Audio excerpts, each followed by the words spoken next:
you will not be the same technical person you are today if you choose to go into management. So let's start out with the myths about geek management. This is the kind of thing that I find that there are a lot of, there are 4 key things that I find that people have as misperceptions before they go into that managerial role, that typically geeks think, oh, I know what it's all about and I'm going to go for it. So these are the things that are just not true about technical management. So myth number 1 is that being a highly skilled geek is good preparation for being a geek manager. Oh yeah, that's it. If I'm the best programmer out there, that means I'm going to be a great manager of programmers. Unfortunately, it doesn't really work out that way because it's a totally different job. This is not the same thing. You are not going to be necessarily a great leader of programmers just because you are a good programmer. And many of you have probably experienced that. You probably have a boss who over time who you've wondered, how did this person get this job and why are they so bad at it? They must have been a terrible engineer. Well, often enough, they were great engineers, and they got put into a managerial role because they were great engineers. And it turns out that it's a totally different skill set. And the misapprehension that most people have is that being a manager of engineers is just sort of like being an Uber engineer, that you are the most senior engineer in the room. And in fact, nothing could be further from the truth. And so the actual things you do on a daily basis are not necessarily well prepared for by being a good manager. Think about it. If, as a good technical person, what's your background? What are the skills and the kind of work you do? Well, you work hard at understanding your technology, at learning to apply it, at taking requirements and transforming them into something, into reality. It's a very individual thing, even if you're working with other folks, but you're working on the technology itself. When you're a manager, you're no longer working on the technology itself. You're primarily working on the people who work on technology.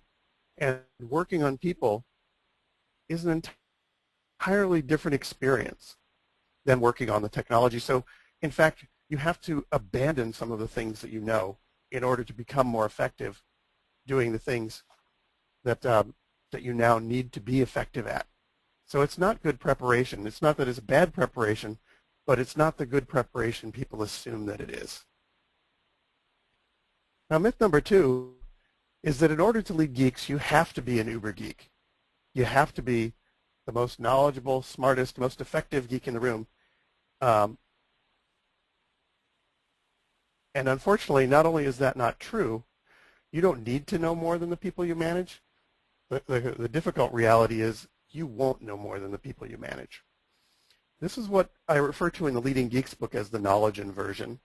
And it's out there. Somehow we've come to the conclusion that we live somehow in the medieval European guild system, and that, you know, we take people, young people, the freshers come right out of school, and we put them to work, and we train them, and we train them, and it's kind of like being an apprentice. And we train them, and we train them, and they work, and eventually they get promoted to being a journeyman. Now, why do they get that? Well, because they know everything there is to know about being an apprentice.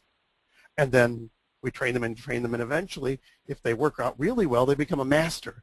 And why did they become a master? Well, because they know everything there is about being a journeyman, about being an apprentice. And so we've got this tacit assumption that people should know more than their subordinates. And there's nothing wrong with that, except for in technical work, it's simply not true. This is not to say that you're stupid when you move into management, but no matter how smart you are, no matter how technical you are, no matter how much time you have spent behind a keyboard, the minute you push back from that keyboard and someone slides in front of you, they now know more about that particular technology than you ever will. Now, you still may have a wealth of experience in your background, but the minute you push back from the keyboard, there's someone else there who's going to know more about the details of that database. So if you're working in an organization where there's a CIO, how many of you have a director of development or a CIO who knows every single detail of every table and every trigger and every database in your organization? They don't. And in fact, they shouldn't, because they have other things to do. And so the knowledge inversion is a natural part of technical work, but we assume that it should be otherwise. And so you have to realize that you don't need to know more than everyone else in order to be a good manager of Geeks. In fact, you won't, no matter what you do. Now, myth number 3 is one that I find a lot of people suffer from particularly. And it's that you could be a good geek and a good manager at the same time. Unfortunately, it's not so simple. People tend to think of it as, oh, I'm becoming a manager, therefore I'm just adding on some new responsibilities. It's not true. It's no longer adding on new responsibilities. It's an entirely new career. You've transitioned from being an individual contributor to being a contributor who is trying to help other people become good contributors. Now, when I first made my transition into management, it was kind of interesting because I was replacing a manager who had tried to do this. He had tried to span being both an individual contributor. So he was trying to work on, we were a consulting firm, and we had about 50 people in this particular office. And for a year and a half, he had been the regional manager of the office. And at the same time, he had himself assigned to a project. So he was doing technical work and managerial work at the same time. And what ended up happening is his project suffered because he didn't have enough time to really devote to the concentration required. Because one of the things you'll notice about technical work is that you need, more than anything, concentrated blocks of time to really look at things. If you're working on development, I've read statistics that says for every time you interrupt a developer, it takes anywhere from half an hour to 3 hours for them to get back in the mindset of what they were doing, to get back to where they were when you interrupted them. So you need blocks of time to work on concentration for technical work. Whereas managerial work is completely different. It's completely interrupt-driven. You're constantly receiving questions and phone calls and concerns and emails and being asked for decisions or opinions or to be called into meetings. You're constantly bouncing from one thing to the other. You have no time for concentration. So when I took over for this manager, he had been neglecting his project because he never had that sort of concentrated technical time, but because he insisted on taking parts of the technical time in order to do that, the managerial work was suffering too. So the sales in the office was not what it should be, and the salespeople weren't being supervised. The HR functions within the organization were not running the way they should be. We weren't recruiting people as fast as we needed to, and the people we were recruiting weren't necessarily the right ones. So on both sides of the fence, there was a failure to be able to bridge, and I've seen this many times when people try to take on a managerial role and retain the role identity as a geek. For me, I ended up making it as a pure transition. As opposed to trying to do both at the same time, I was asked to run this office, and as opposed to staying on a project, I was able to focus on it. So I think you're going to have to find that you do have to make a choice, because many people say, oh, I don't need to make that choice. I can go back and forth between the two. You really can't. You can do both poorly, or you can choose one and really focus in on it at a time. Which brings us to myth number 4, which is that business education prepares you to manage. Now, I came into management with an MBA already under my belt, but I had gone into an MBA program because I came out of computer science and I was doing a lot of technical work, and I discovered, I didn't really think about it, but they're applying this technology to all sorts of interesting things that I know absolutely nothing about. So maybe I should go to business school and learn a little bit about that. So I had gone into business school just to kind of learn about the structure of business. I had no exposure to, finance or accounting or strategy or marketing or organizational behavior. And I had learned an awful lot.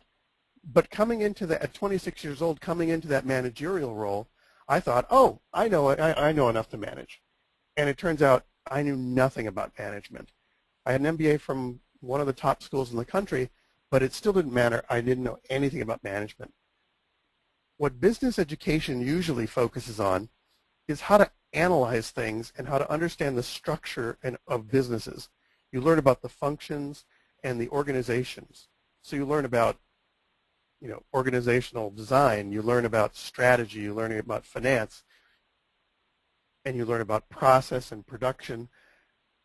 And these are all very valuable things, but these are all analytical tools. They teach you to think about business from an analytical standpoint. And for us as engineers, as geeks, that really appeals to us because that's how we tend to look at the world, through that analytical lens. But on the downside is that most business education, while preparing you well for thinking about the business, it doesn't prepare you well to actually lead people.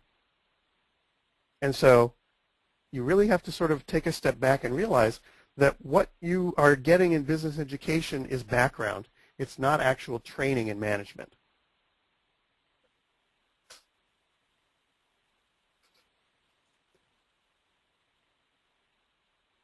So then let's talk a little bit about the 3 things that no one will ever tell you before you take the job. And this is one that I think is really important, especially for the half of you that are thinking about making this transition, or perhaps for the 24% who said, I just made this transition. You may find this familiar if you've just made that transition. So number 1, you have no idea what you are getting into. No matter how long you've been around organizations, no matter how much time you've spent watching your boss, you have no idea what being a manager is really like. And this is not because we as engineers are stupid or focused on our technology. It's simply not possible. There's no way you can know, and you have to recognize that what you think you know, you don't know. So you have to be prepared to abandon your preconceived notions about what it means to be a manager. Now, think about it. Everyone who's become a manager at some point has a first experience as a manager. And during that first experience, they come to it with a certain set of assumptions. And those are usually governed by watching your old boss. And you think, oh, I know what he does. Now I understand what management's like. But you don't. You can't know from below. You can only see what you think is going on there.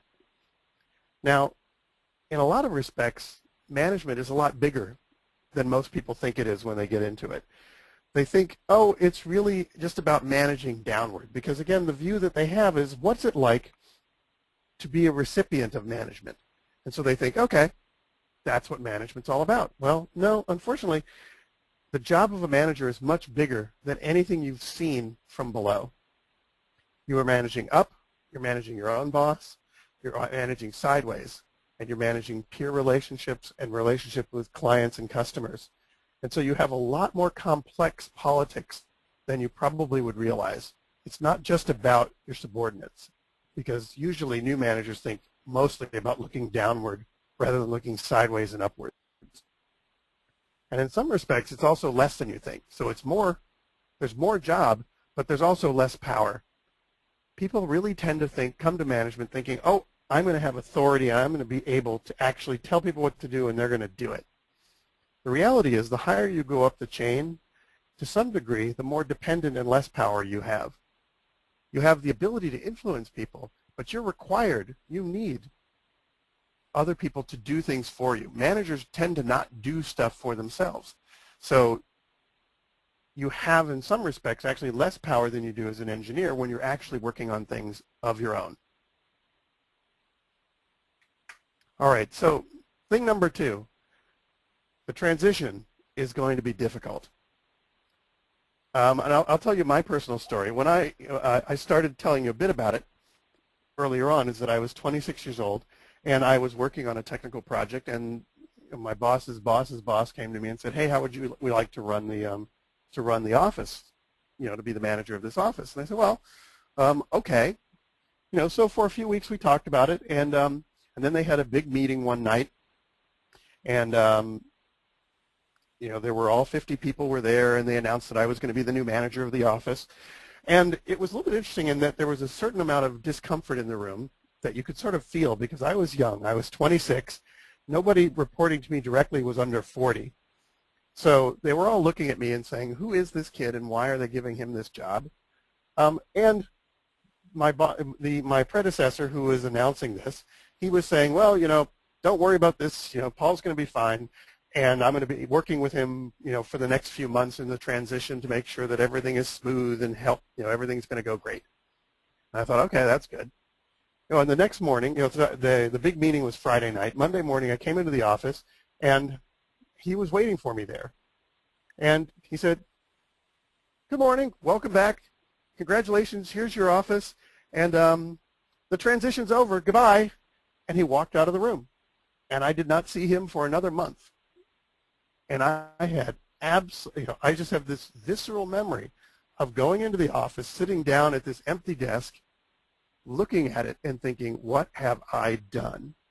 I have no idea what is going to happen next because I don't even know where to begin. I didn't have the training, even though I had the MBA, I didn't have the training in managing this office. I didn't really know how the office ran. But more importantly, lacked the language to think about what the job entails. And so it's very hard when, as an engineer, you've spent your entire career focusing on learning the language of technology, to suddenly be faced with a job where you not only don't know the answers to the questions, you're not even sure what the right questions are. And it's difficult because when you look around and you say, well, I'll go buy a book about about management. Great, you could do that. But most of those books are books about being a manager, not about becoming one. And so the transition itself is actually a very difficult period. It's a very emotional period. You go through a lot of swings of emotions. You're very excited and proud and stressed out, but that's also accompanied by fear and anxiety and a certain amount of loneliness.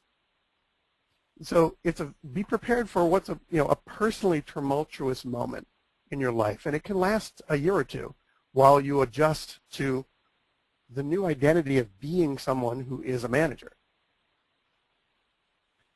And finally, perhaps the worst part is that you don't get a whole lot of support during this. In fact, it's a pretty lonely place. Even though you're surrounded by people, it can be a very lonely experience because, first off, you've got your old colleagues. So most of the time you get promoted within an organization that you're already a part of, and your old friends now have to, now you're their boss, and they think, they start to distance themselves. They're wondering, like, who is this person? He used to be our friend, and now he's the boss, and what's going on with that? And as you're having these difficulties, you really can't complain to them. You can't go to your old friends and say, oh, this new job, it's so hard managing you guys. They sit there and go, sorry, no, I'm not giving you any sympathy for, oh, wow, it's so hard for you to work on being my boss. So you get no sympathy from your old friends. And they, to some degree, are not your friends in the same way they were before. And then you don't get a lot of support from your boss because, well, some people are lucky enough to have a boss that's really supportive, but most of the time new managers think, well, I need to impress my new boss. And so they're busy trying to convince the new boss that everything's under control, even when it's not. And then your family.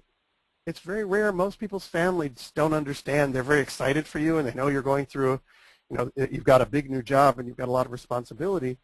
But for the most part, they have no experience going through this transition, and so they don't really have a lot to offer other than, love. But that doesn't mean they understand what you're going through or can help you much. So it's a tough time. So the transition itself, be prepared. It's not a simple transition.